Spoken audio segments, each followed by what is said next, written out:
Ayan. Tambucho.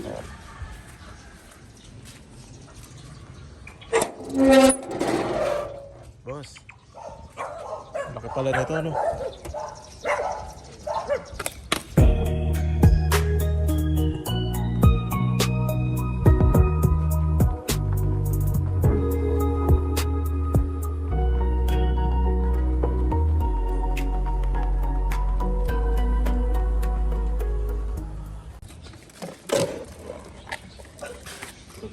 Opo. Oh, boss, thank you ha. Oo. Saka dumaan sa may ano? Olivares o sa may Silkas na? Ah, sa Sorosoro. Ah, okay. Sa may Carmona. Sige sir, ingat ha. Thank you. Nakakuha tayo ng DC2/EK9 stock muffler. So, yan. So, ito yun. Honda 1028 na Futaba. So, yan yung code ng DC2/EK9 stock muffler. Pero ito, DC2. Doon sa pinagbilang ko, sabi niya DC2 daw to. So, bali ito, nagamit niya na retrofit. Retrofit na to sa EK sedan. So, kung mapapansin nyo, yung tip na-extend na. So, yung tip kasi na to, originally, nandito banda yan. Dito banda. So, since ang sedan kasi, pagka papansinin nyo tong sedan, yan, meron siyang mahabang tip din. Ayan. Kung nandito lang yung original na tip, nung muffler, hindi aabot sa bumper. Kaya kailangan talagang mag-extend para yung bracket ito pumasok pa rin doon sa original bracket nung sedan natin. So yan, stock muffler ng DC2. Bali ang tunog nito, sabi is idle. Pag naka-idle siya is parang stock lang. Pero pag medyo nag-high rev ka na, medyo parang nagtutunog, chambered siya. So yun, medyo matagal na ako naghahanap ng ganong klaseng muffler. Kasi hindi ako mahilig masyado sa sobrang ingay. And also, naka-stock mid-pipe lang ako, tsaka yung headers ko. Stock lang din. So, tignan natin kung anong magiging tunog. Sana hindi magtunog sipon. Pero since stock muffler lang din naman to, although ang alam ko kasi, mas malaki yung tubo niyan eh. Pagka EK9 o DC2, mas makapal. Pero sige, isa sound check na lang natin yung stock versus itong bagong kabit na stock din, pero pang DC2 na kotse. DC2 is Integra, by the way. Yan, EK9 is Civic Type R. Yun. Try ko ikabit kung kaya ko. Pag hindi, papakabit ko na lang sa nagma-muffler. So yan, pakinggan natin yung tunog ng stock na muffler. Original na BTI na muffler.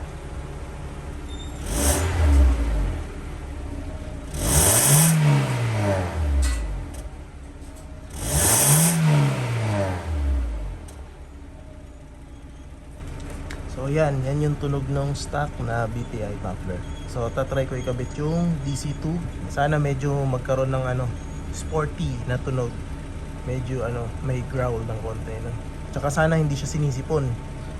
Yung para bang sinisipon na tunog.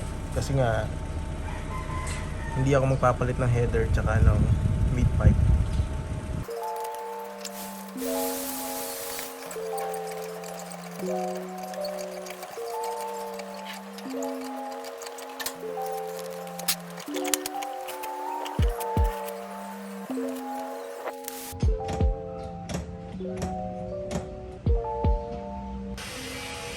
Wala akong jack stand.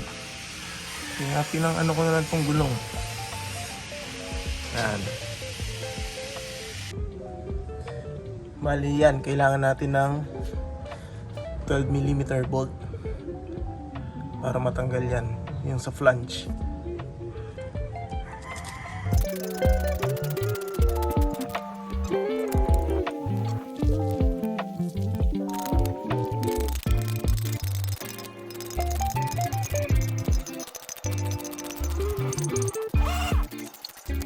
So yan, basically yan na yan. Tapos ang sunod na gagawin dyan,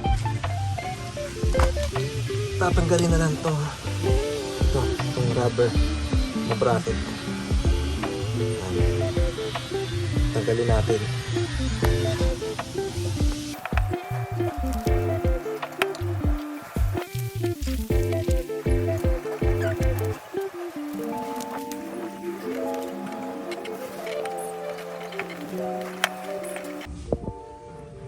So ayun mga boss, pagkatapos ng mga 10 taong pakikipaglaban, na natanggal ko rin.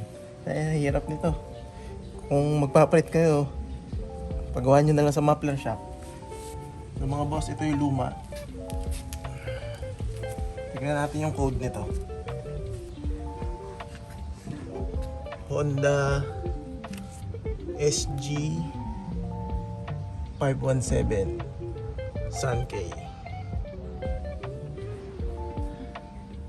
Yan. Okay, try ko ikabit. Isang challenge pa yung pagkabit niyan. Ay! Honda pa.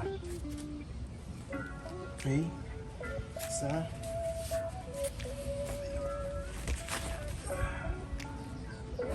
Uy, gago.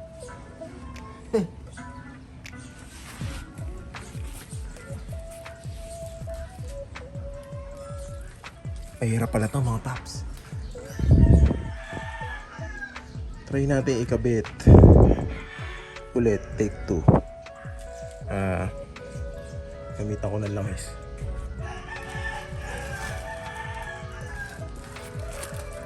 Dumi mga boss.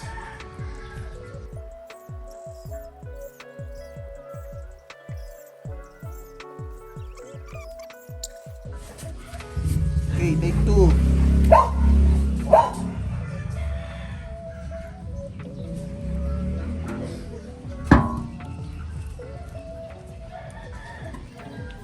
Yun. Okay. Next. Yun. Okay.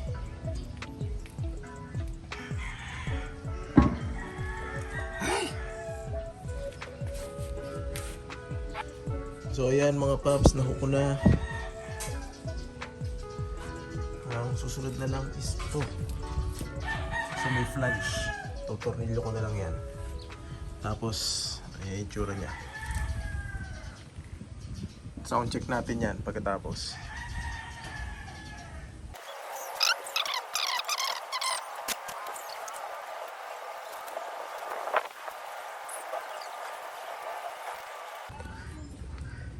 So mga boss, nahook ko na tong nakabit ko na tong flange. Hihigpitan ko na lang. So ayan, kaya mahirap ibalik kasi nga may spring dito. Kaya ang ginawa ko, zinip tie ko para lumit yung spring, makompress siya. Tapos tsaka ako hinigpitan yung tornilyo. Yan, magkabila. Nilagyan ko ng zip tie. Tapos kinompress ko yung spring para maitornilyo ko siya pabalik. Kasi pag iaasa ko na tinutulak ko habang tinutornilyo, mahirap. So yan lang yung technique na ginawa ko. Yan. So ikakabit ko na lang to, tapos sound check tayo. Ayan mga boss, nakabit ko na. Medyo nakalutang siya, no? Pero okay lang yan. Tingnan natin pag binaba na ano magiging stance niya. Sakto-sakto nga yung pagkaka-extend ni Sir. Ayan. Salamat. At hindi na ako nagpapabricate.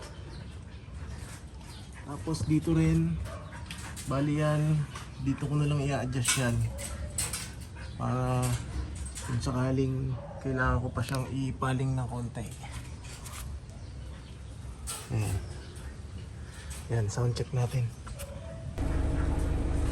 Kaya mga boss, ito yung DC2. Parang wala namang pinagbago eh.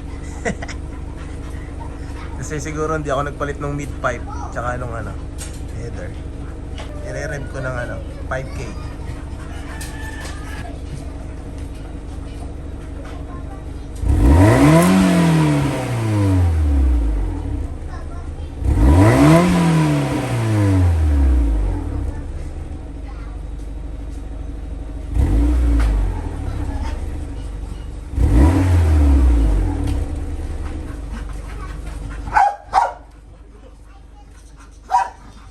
Yan mga boss, wala nagbago. Okay lang yan.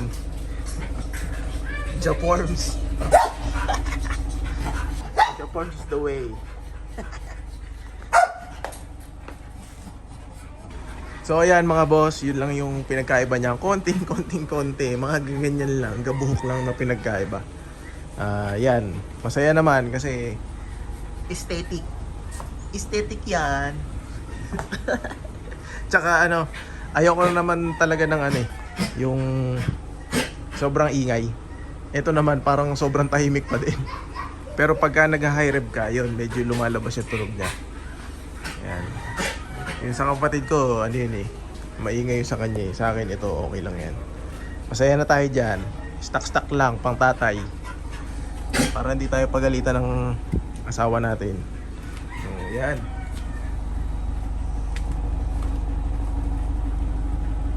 Alright, hanggang dito na lang. God bless sa ating lahat. At lagi po tayo mag-iingat. Peace!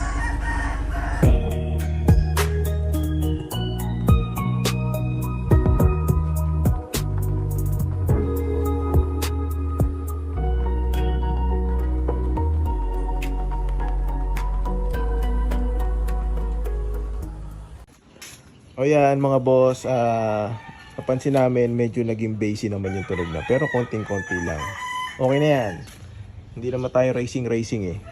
If you cannot perform, Jaform na lang. Yeah. O, diba? Mukha na akong kanjo.